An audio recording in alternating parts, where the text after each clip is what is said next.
music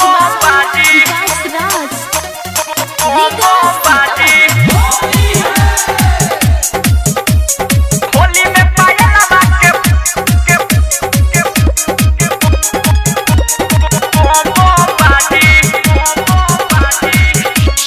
इही असली एकर होई जीजाजी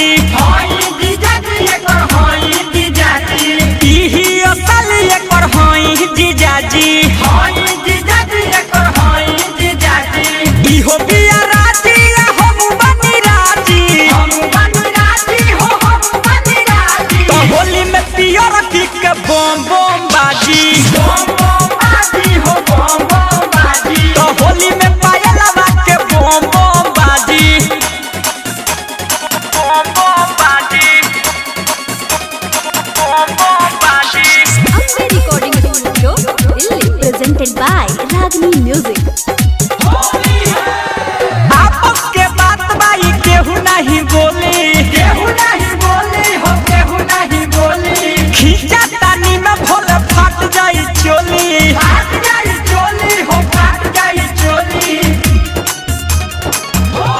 आपस के बात बाई केहू नहीं बोली खींचा तानी में भोल फाट जाई चोली आ नया की नहीं पैसा लेके दिया जी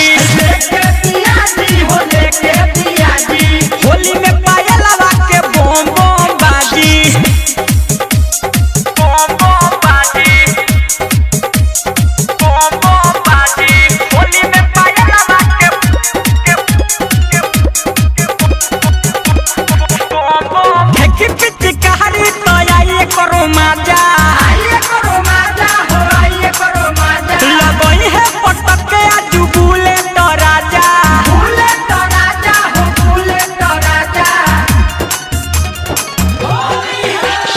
फेंकी पिचकारी तो आइए करो मजा पटक के लगई है आजू बुले तो राजा निर्मल योगेश ना कौन हो काजी